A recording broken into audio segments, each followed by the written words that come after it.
안녕하세요. 오늘도 사연 살롱을 찾아주셔서 감사합니다. 결혼 8년차 30대 여성이에요. 어린 시절 동화책을 보면서 의문이 들었던 부분이 있어요. 공주들은 왜 하나같이 백마탄 왕자를 기다리고만 있을까 하는 거였죠. 그렇게 왕자를 만나고 싶다면 직접 백마를 타고 왕자를 찾아 나서면 될 일인데 말이에요. 거기다 여자의 성공을 마치 배경 좋은 왕자를 만나 왕비가 돼야 완성되는 것처럼 그린 것도 불만이었어요. 내 힘으로 이룬 성공이 아니라 잘 차려진 남의 인생에 편승해 놓곤 마치 그게 성공인 양 뿌듯해하는 게 제 입장에선 이해가 안 됐거든요. 이런 제게 어른들은 그러셨죠. 여자는 자고로 운실 속 화초처럼 남편 사랑받으며 조신하게 자라야 하는데 너처럼 기 세고 자기 주장 강하면 평생 고생하고 살게 돼. 마치 저주라도 내리듯 말이에요. 그럴 때마다 제 편이 되어준 건 둘째 이모였어요. 말도 안 되는 소리 하지 마세요. 여자가 남자 소유물이에요. 뭘 조신하게 남편 사랑에 기대 살라는 거예요. 자기 능력 펼치며 당당하게 자기 인생 살 생각을 해야지. 그럴 때마다 어른들은 말하셨죠. 그러니 네가 결혼을 못했지.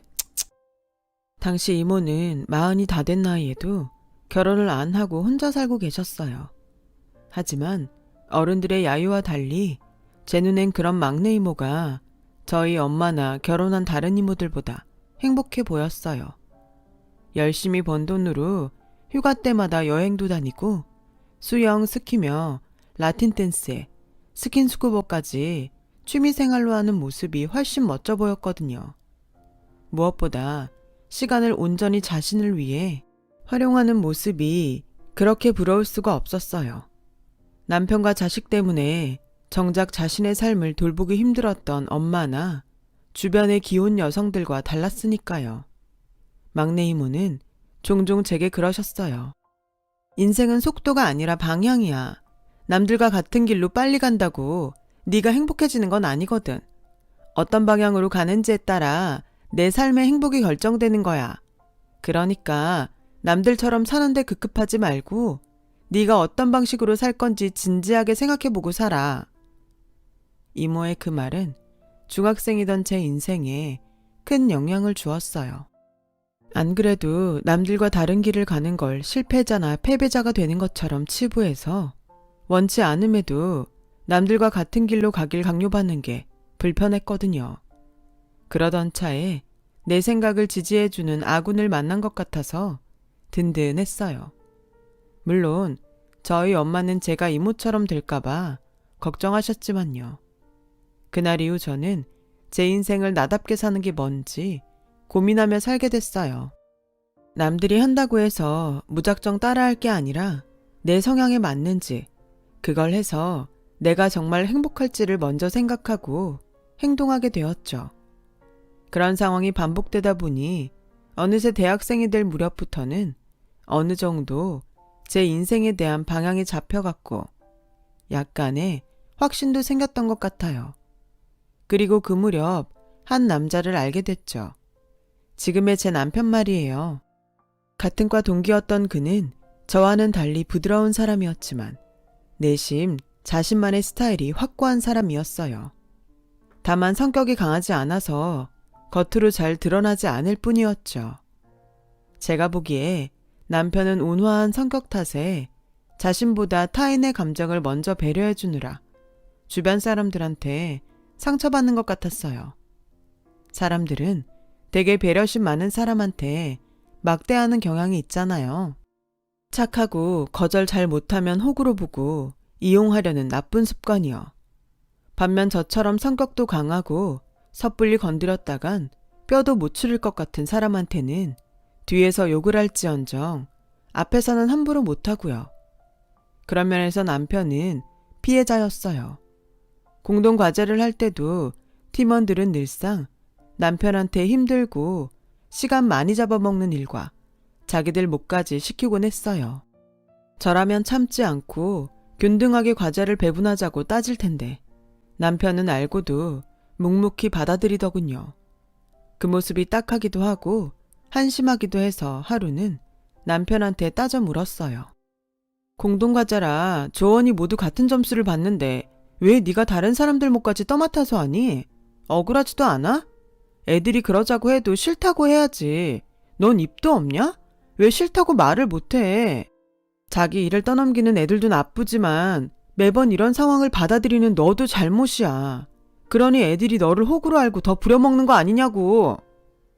나도 모르게 화를 내버렸지 뭐예요. 그러자 남편이 빙그레 웃으며 조용히 제게 그러더라고요. 팀원 5명 중에 알바하는 사람이랑 너랑 나를 제외하고 3명이야. 걔들은 시간이 부족할 것 같아서 가급적 시간이 많은 내가 조금 더 해도 되겠다고 생각했어. 친구끼리 그 정도 처지는 봐줄 수도 있는 거잖아. 그럼 알바도 안 하는 내 몫까지 네가 더하는 이유는 뭔데? 그러자 남편 얼굴이 붉어졌어요. 그리고는 수줍게 말하더군요. 그야 네가 힘든 걸 보느니 내가 대신하는 게 마음 편하니까 그렇지. 그게 말이 되냐? 네가 내 부모도 아니고 왜 나 힘든 것까지 따져? 혹시 너 나 좋아하냐? 그저 별뜻 없이 던진 말이었는데 이어진 남편의 말에 깜짝 놀랐어요. 몰랐어? 나 너 좋아한 지 오래됐어. 맙소사. 전 정말 몰랐거든요. 생각지 못한 남편의 대답에 저는 그만 말문이 막혀버렸어요. 그동안 제 자신의 감정에만 충실했지 타인의 마음을 들여다볼 생각은 못하고 살았거든요. 그런데 남편의 고백을 듣고 보니 그제야 그동안 남편이 했던 행동들이 퍼즐 조각처럼 맞아 들어가더라고요. 시험철에 자리 잡기 힘든 도서관에 매번 자리가 났다고 저를 불렀던 것과 제가 보고 싶어 했던 영화의 공짜표가 생겼다고 저를 불러냈던 일 등 그동안 눈치를 못 챈 제가 이상할 정도였죠. 그제야 나야말로 이 남자의 호의를 너무도 당연하게 받아들이고 있었구나 생각하니 미안해졌어요. 그러자 남편은 작정한 듯 그동안 제게 못했던 말을 털어놓더라고요. 이렇게 고백하게 될 줄은 몰랐지만 이왕 이렇게 된 거 솔직히 말할게. 나 너 많이 좋아해. 내 마음이 부담된다면 미안하다. 남편의 고백에 잠시 어리둥절했지만 그렇다고 생각도 안 해본 남자랑 덥석 사귈 수는 없었어요. 그래서 거절했죠. 마음은 고맙게 받겠지만 난 너한테 이성으로서 관심이 없다고 말이죠. 의외로 남편은 제 뜻을 의연하게 받아들였어요. 그리고는 제 뜻을 존중한다며 알겠다고 하더라고요. 그날 이후 남편은 전과 다를 바 없이 저를 친구로서 대해주었어요. 그런데 저는 그게 안 되더라고요. 멀리서 남편이 걸어오기만 해도 마음이 쓰이고 남편이 다른 여자들과 함께 있으면 불안하고 자꾸 짜증이 났어요. 매일 봐왔던 남편 얼굴이 자꾸 잘생겨 보이기도 하고 남편이 곁에 없으면 허전하고 그랬어요. 하루는 이모랑 점심을 먹으면서 이 얘기를 했더니 이모가 그러더라고요. 뭘 고민해. 그 친구한테 가서 좋아한다고 고백하면 되지. 이모, 나 걔랑 그런 사이 아니거든. 그냥 걔가 나 좋아한다니까 신경이 쓰여서 그런 것뿐이야. 고백? 말도 안 돼. 고백은 무슨. 말은 그렇게 했지만 찔리긴 했어요. 감춰둔 제 마음을 대번에 들킨 것 같아서 쑥스럽기도 했고요. 그런데 겨울방학을 앞둔 어느 날 남편한테 문자가 왔지 뭐예요. 학교 앞 호프집에서 만나자고요. 그래, 한국 사람은 삼세판이지. 한번 거절당했다고 물러나면 쓰나. 이번에 고백받으면 못 이기는 척 그냥 받아줘야겠다. 1월 심산으로 저는 한껏 꾸미고 약속 장소를 향했어요. 그런데 뭐? 군대 영장이 나왔다고? 약속 장소에 가보니 과 동기들이 다 모여있더라고요. 남편이 군입대를 앞두고 동기들을 모두 부른 거였죠. 그것도 모르고 저는 김칫국만 퍼마신 꼴이지 뭐예요. 창피한 마음 반, 서운한 마음 반으로 저는 금방 취해버렸어요. 그리고는 구석에 앉아 괜히 남편을 얄궂게 노려봤어요. 때마침 호프집 안에는 김광석의 이등병의 편지가 흘렀고 그 노래 탓인지 눈물이 뚝뚝 떨어졌죠. 혹여 그 모습을 다른 사람들한테 들킬까봐 서둘러 호프집을 나와버렸어요. 그리고는 간다는 말도 않고 그 길로 집으로 돌아와 버렸어요. 그날 이후 며칠을 침대 위에서 비비적대며 지냈어요. 그렇게 한 일주일이 지났을까요? 남편한테 문자가 왔더라고요. 나 지금 훈련소 들어가. 그동안 네 덕분에 행복했다.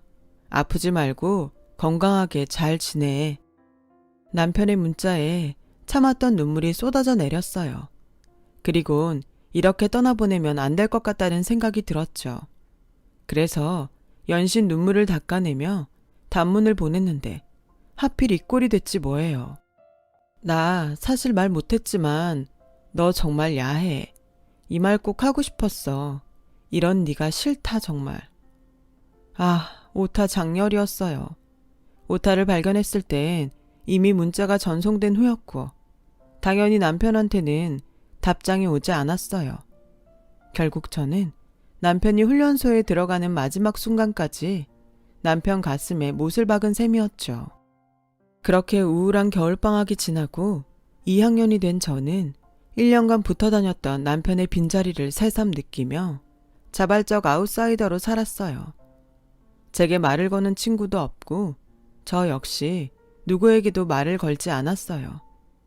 그렇게 시간은 흘러 4학년이 되었어요. 학점 따랴, 취업을 위해 스펙 쌓으랴, 눈코 뜰 새 없이 바쁜 나날이 이어졌고 그러는 사이 남편은 까맣게 잊었어요. 그러다 대기업 인턴 사원 모집 요강을 받으러 과 사무실에 들렀다가 제대한 남편과 만나게 된 거예요. 서로 반가운 표정이었지만 선뜻 먼저 말을 건네지는 못했어요. 아무래도 끝이 좀 그랬으니까요. 그래서 눈인사만 나누고 돌아서려는데 남편이 그러는 거예요. 잘 지냈어? 요즘 취업 때문에 바쁘지? 나 복학했어. 그 말을 듣는데 괜히 화가 나는 거예요. 그래서 나도 모르게 버럭 질렀죠. 그래, 바쁘다. 바빠서 정신이 하나도 없을 정도다. 됐냐? 2년 만에 나타나선 고작 한다는 말이 바쁘냐고? 씩씩대는 저를 보곤 남편은 웃었어요. 그리고는 다정한 목소리로 그러더군요. 너 여전한 거 보니 기분 좋다.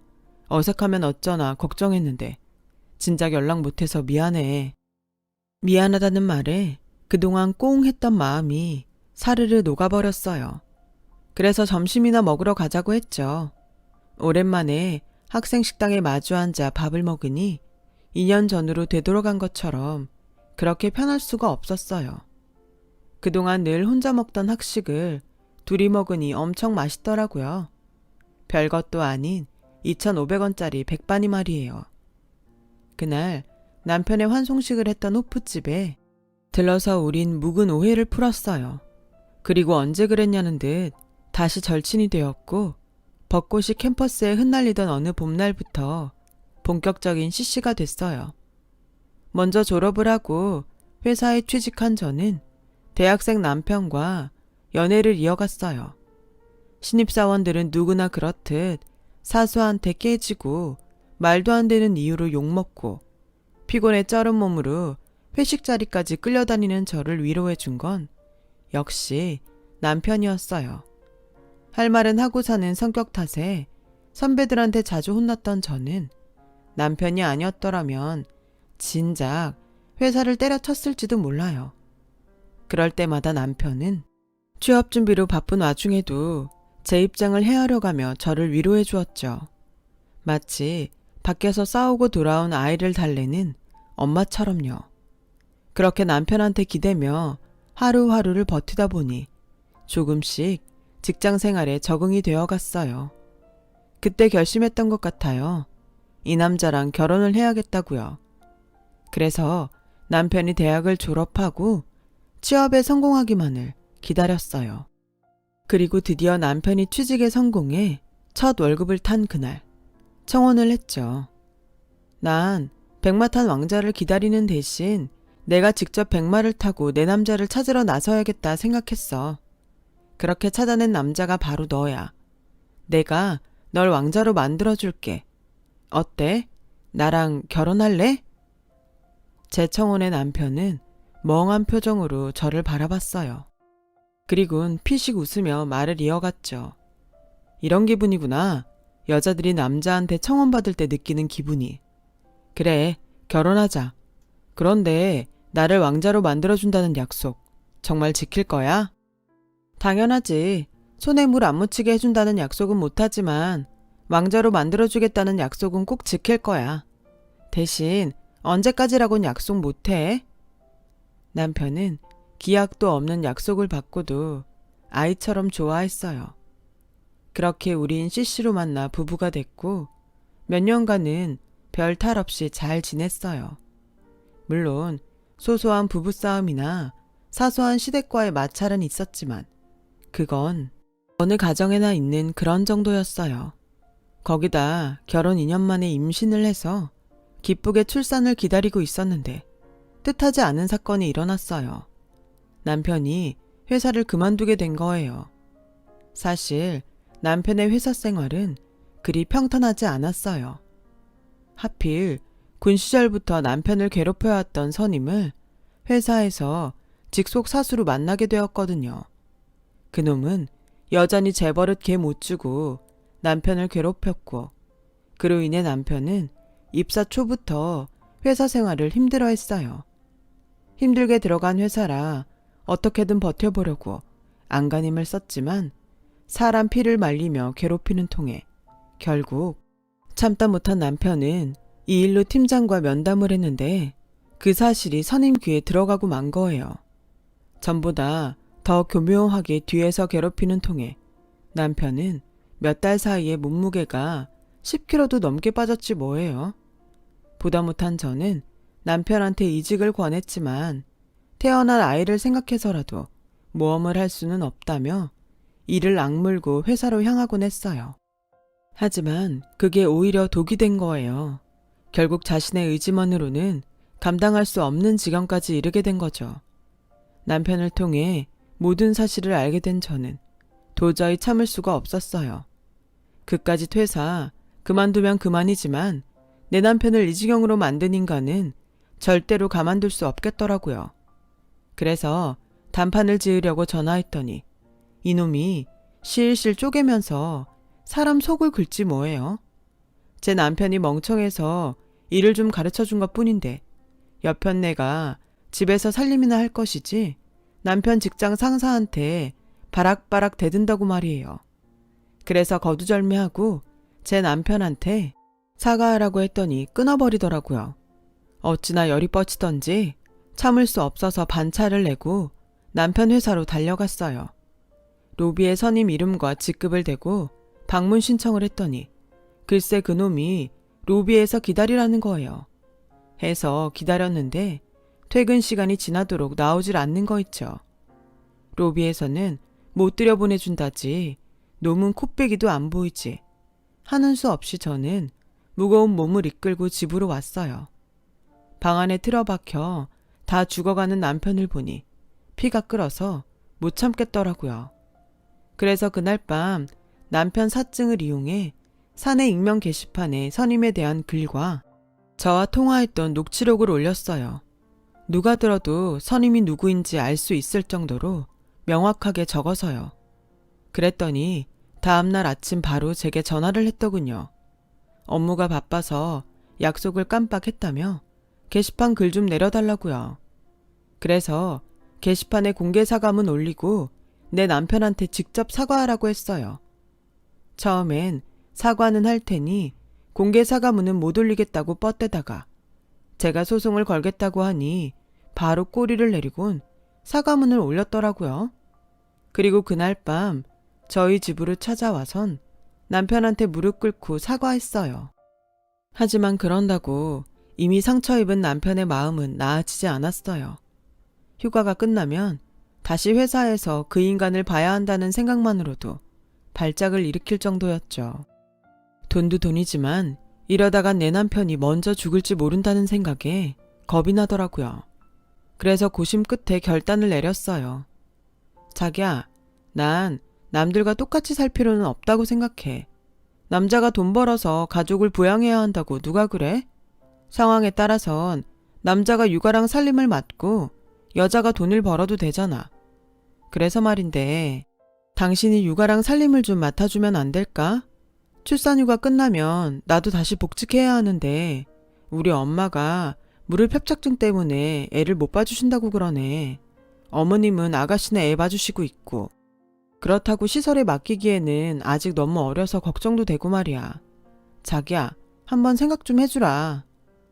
처음엔 선뜻 하겠다는 말을 안 턴 남편은 아내 대신 육아를 맡고 있는 남편들이 운영하는 블로그며 카페를 찾아보고는 며칠 뒤에 한번 해보겠다고 하더라고요.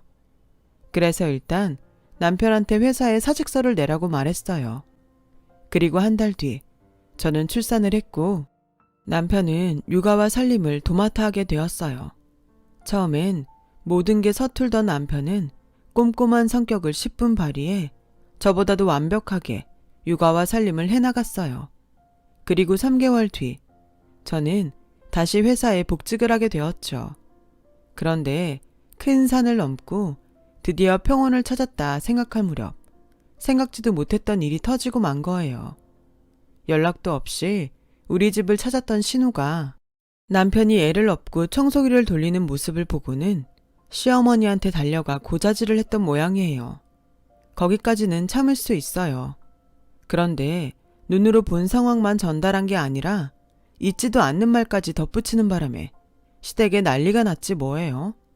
그런데 웃기는 건 신우이한테 그런 얘기를 들었으면 저나 남편한테 확인을 하면 될 일을 생뚱맞게 점집을 찾아가 무당한테 물었다지 뭐예요.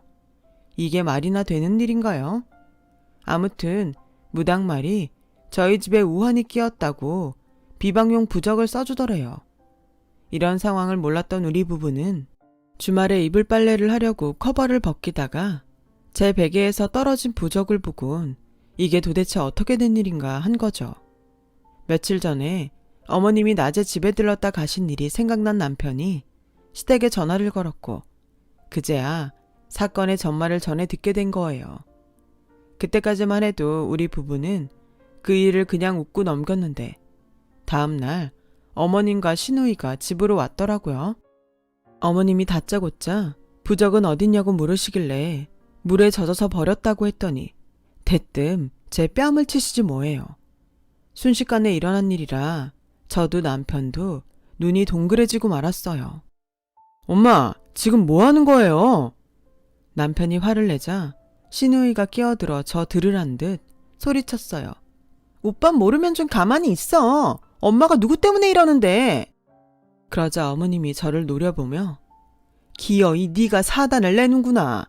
너 그 부적이 어떤 부적인지 아냐? 부당이 그러더라. 네가 하도 기가 세서 내 아들이 하는 일마다 실패하고 시름시름 앓게 된다고. 너 기 안 누르면 내 아들이 죽을지도 모른다는데 그럼 애미가 돼서 손 놓고 가만히 있어야겠냐? 그래, 네 기 좀 누리라고 써온 부적이다. 내 아들 살리려고. 근데 네가 그걸 버려? 100만 원이나 주고 산 귀한 부적을? 그러자 시누이가 한마디 거들었어요. 그러게 무당 말대로 집에 들이지 말아야 할 걸 들여서 이 사단이지. 때리는 시어미보다 말리는 시누이가 더 밉다고 시누이 말에 뚜껑이 확 열리더라고요. 그래서 따져 물었어요. 들이지 말아야 할 거요? 지금 저 들으라고 하는 소리예요? 왜요? 내 말이 틀렸어요? 솔직히 우리 오빠 이날 이때까지 수년간 몸무게 변화 없이 살아온 사람인데 언니랑 살고부터 저렇게 살 빠진 거 봐요. 내가 이런 말 안 하게 생겼나? 언니가 오직 집에서 잡았으면 피골이 상접했겠냐고요. 어디 그뿐인가? 친정에 애 맡기면 될 거를 멀쩡히 회사 다니는 우리 오빠 집에 앉히고 언닌 밖으로 놔두는 거잖아요. 그래놓고 지금 말이 나와요? 길게 말할 거 없다. 네가 버렸으니 당장 가서 네 돈으로 다시 받아와. 하다 지 남편 좀 살려보겠다고 받아온 부적을 쓰레기통에 쳐넣는 년은 처음 본다. 아주 고약한 년 같으니라고? 내 손녀가 너 닮을까봐 걱정이다. 더는 못 참겠다 싶어서 한마디 하려는데 남편이 자리를 박차고 일어나 서랍에서 서류 뭉치를 꺼내 바닥에 던졌어요. 자, 보세요. 제 정신과 진단서예요. 제가 회사를 그만둔 이유가 다 적혀 있으니 똑똑히 보시라고요. 이래도 이 사람 탓을 할 수 있는지. 이 사람 기가 세서 제가 이렇게 망가진 거라고요? 웃기지 말라 그래요. 저요, 이 사람 아니었으면 진작에 죽었을 거예요.